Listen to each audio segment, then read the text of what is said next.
RS brothers లో ఆషాఢం KG sale మళ్ళీ మొదలైంది. మరెన్నో క్రేజీ ఆఫర్స్ ఖైదీ చేయండి ఆర్ఎస్ బ్రదర్స్.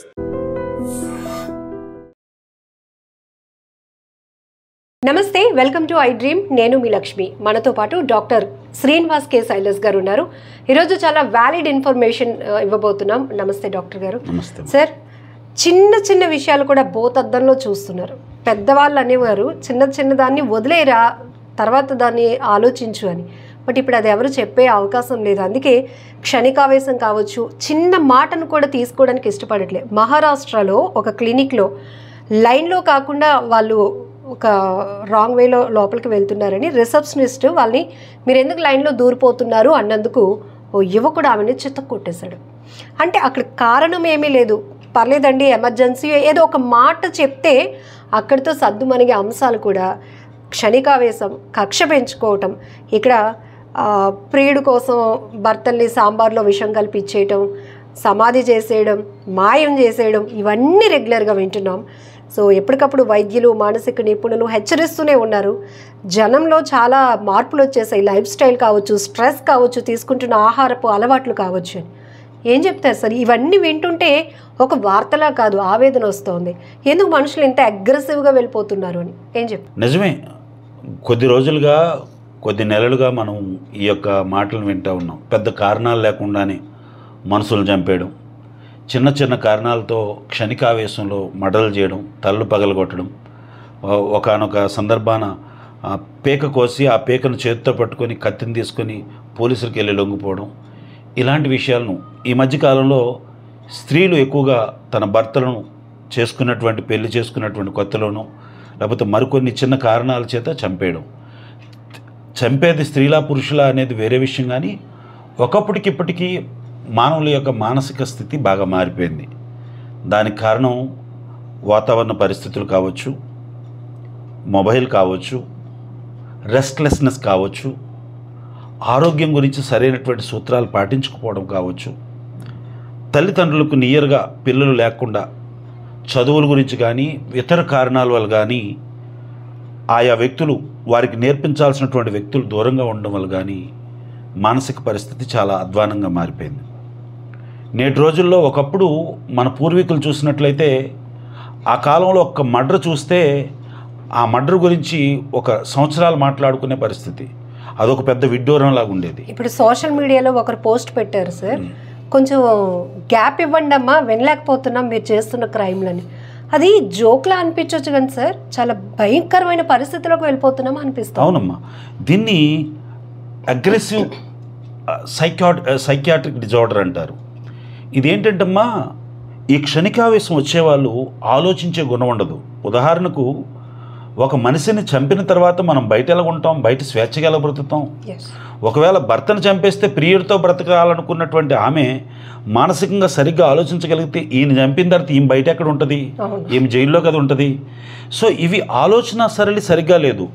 కొన్నిసార్లు వారు చంపేటప్పుడు కూడా నేను ఎవరికి దొరకను అనుకుని టెక్నికల్గా అనుకుంటున్నారు, కానీ ఖచ్చితంగా ఇది మానసికమైనటువంటి రుగ్మతే.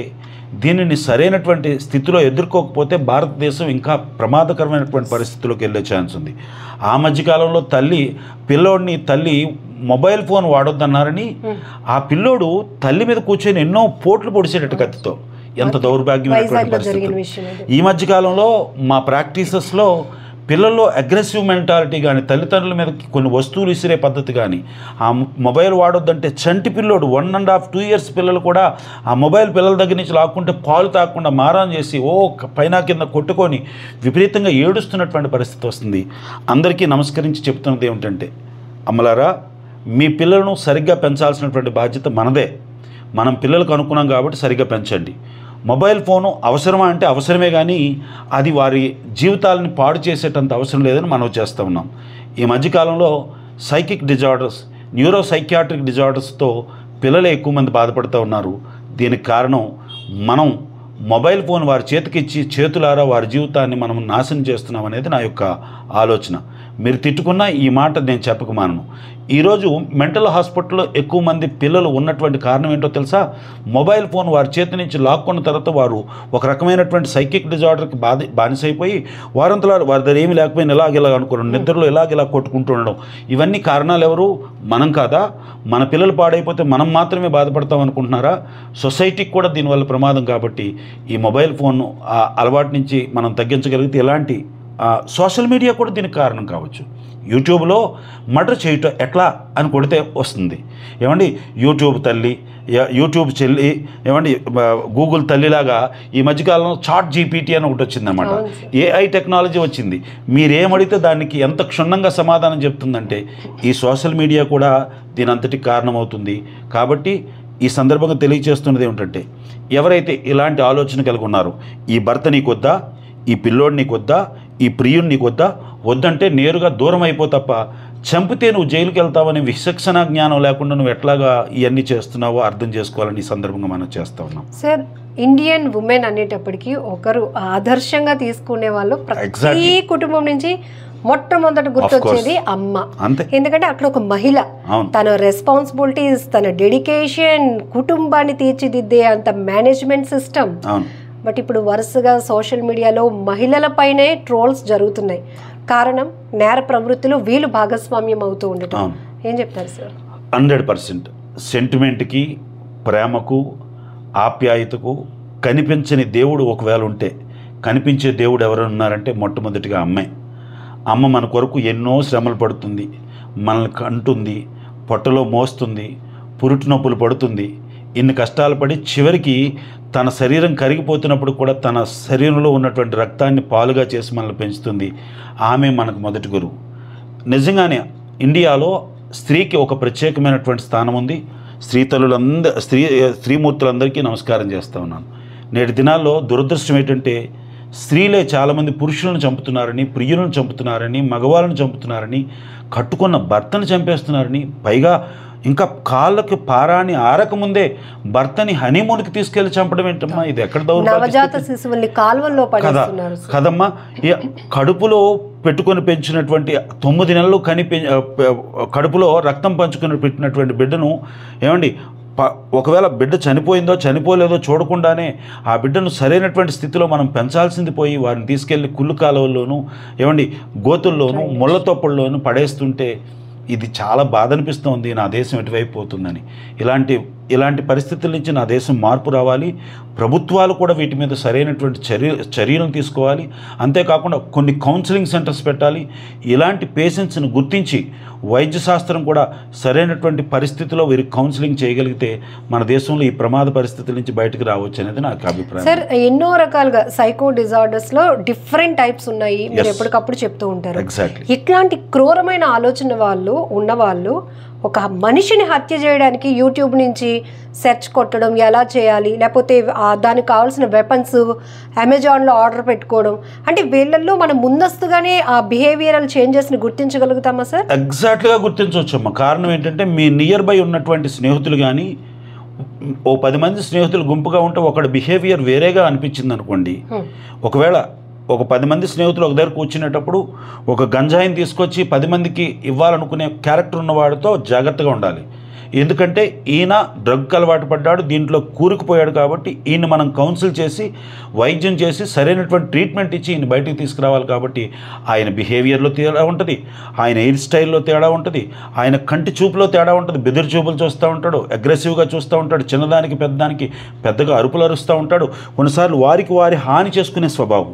ఎందుకంటే వారి కొట్టేసుకోవడం, వారి హాని చేసుకోవడం. కొన్నిసార్లు ఇంట్లో భార్యాభర్తల మధ్యలో గొడవ జరుగుతున్నప్పుడు ఏమండి ఎదుటి వాళ్ళు దొరకకపోతే, ఎదుటి వాళ్ళు కొట్టడానికి దొరకకపోతే వారి ఏదైనా దేంతో కొట్టుకోవడం, నెత్తి బద్దలు కొట్టుకోవడం లాంటివి ఉన్నది. ఇవన్నీ కూడా ఈ సైకిక్ డిజార్డర్లో భాగమే. కాబట్టి వీరిని గుర్తించవచ్చు. మన చుట్టుపక్కల వాతావరణంలో ఆ వ్యక్తిని మనం ఈజీగానే గుర్తించవచ్చు. ఎందుకంటే అందరిలాగా ఉండడు, అందరితో ఒకలాగా బిహేవ్ చేయడు, చిన్నదానికి పెద్దదానికి విపరీతమైనటువంటి కోపంతో స్పందిస్తూ ఉంటాడు. కొన్నిసార్లు అందరూ తిన్నప్పుడు ఆయన తినడు, అందరూ పడుకునేటప్పుడు ఆయన పడుకోడు, అందరూ మాట్లాడినట్టుగా ఆయన మాట్లాడు, కొన్నిసార్లు తనకు తానే గాయపరుచుకుంటూ ఉంటాడు. ఆయన ఎప్పుడు కూడా ఇలాంటి వారు డ్రగ్స్కు బానిస అయిపోతూ ఉంటారు. ఏమండి, ఇతర విమెన్ వెళ్ళిపోతుంటే తన ఇంట్లో ఉన్నటువంటి భార్య కంటే తన మీద ఎక్కువ ఆకర్షణీయం అవుతూ ఉంటారు. తనను ఎలాగైనా పొందాలనే ఆసక్తితో తన మీద ఏదైనా చేసి ఏమండి అఘాయిత్యం చేయాలనుకుంటాడు. కానీ వీరికి ఒక ఆలోచన ఉండదు, నేను ఇది చేసిన తర్వాత ఖచ్చితంగా నేను చెరసాల్లోకి వెళ్ళిపోతాను, జైలు శిక్ష పడుతుందనే విషయాన్ని గమనించడు. కాబట్టి ఇలాంటి వారిని మీరు నియర్ బై మీ కుటుంబంలో ఉండొచ్చు. ఇప్పుడు నేరపూరిత ఆలోచన ఉన్న మగవాళ్ళ సైకాలజీ, వాళ్ళ బిహేవియర్ చేంజెస్ చెప్పారు, కామెంట్లో వెంటనే వస్తుంది ఆడవాళ్ళ సైకాలజీ గురించి కూడా చెప్పండి. 100% చెప్తాను. కుటుంబ వ్యవస్థ గురించి మాట్లాడుతున్నాం. మనం భారతదేశంలో ప్రతి పౌరుడికి సంబంధించినటువంటి అంశం. మగవాళ్ళు చెడ్డవాళ్ళు, ఆడవాళ్ళు ఉత్తములని మాట్లాడలేము. ఆ కేటగిరీ ఉంది, ఈ కేటగిరీ ఉంది. పోలీస్ స్టేషన్కి వెళ్ళే కేటగిరీలన్నీ కూడా మగవాడు చంపేస్తున్నాడని వెళ్ళట్లేదు కదా, ఆడవారు కూడా చంపుతున్నారు, ఆడవారితో కూడా హింసించబడుతున్న వారు ఉన్నారు. ఎందుకంటే వారు కావాలని చేయట్లేదు, వారికి ఉన్నటువంటి సైకిక్ డిజార్డర్ వాళ్ళు ఇది చేస్తున్నారు. కాబట్టి ఒకవేళ భార్య భర్తలైనటువంటి మీరు కుటుంబంలో ఇలాంటి పరిస్థితులు గమనించినప్పుడు, అది స్త్రీ కావచ్చు, పురుషుడు కావచ్చు, ఖచ్చితంగా ఇలాంటి డిజార్డర్ ఉండేటప్పుడు వారిని లాలించో బుజ్జగించో ఒక మంచి మానసిక వైద్యుడి దగ్గర తీసుకెళ్తే కొంత కౌన్సిలింగ్ ఇప్పించి చిన్నపాటి మందులు ఇప్పించగలిగితే మీరు సౌకర్యవంతమైనటువంటి జీవితం జీవించి మీరు టెక్స్ట్ బుక్ లాగా మీ పిల్లలకు విలువైనటువంటి సమాచారాన్ని ఇచ్చిన వారు అవుతారు. మీరు మాట్లాడుకునే మాటల వల్లే మీ పిల్లలు పెరుగుతూ ఉంటారు. మీరు మాట్లాడే పద్ధతిని బట్టి మీ పిల్లలు కూడా మిమ్మల్ని చూసి పెరుగుతూ ఉంటారు. కాబట్టి దయచేసి ఆడా మగ అని ఇక్కడ నేను విభేదించి మాట్లాడటం లేదు, అందరికీ ఒకటే సలహా ఇస్తున్నాను. మీ కుటుంబంలో ఇట్లాంటి క్యారెక్టర్స్ కానీ ఉన్నట్లయితే మీరు వారిని లాలించో ఏదో ఒక బుజ్జగించో మీరు వైద్యం దగ్గర తీసుకెళ్ళి సరైన కౌన్సిలింగ్ ఇచ్చి మంచి మందులు వాడగలిగితే 2-3 monthsలోనే మామూలు సాధారణమైనటువంటి స్థితిలోకి వస్తారు. Thank you doctor. వెల్కమ్. నిజంగా ప్రస్తుతం ఉన్నటువంటి సమాజం దేనికి ప్రయారిటీ ఇస్తుంది?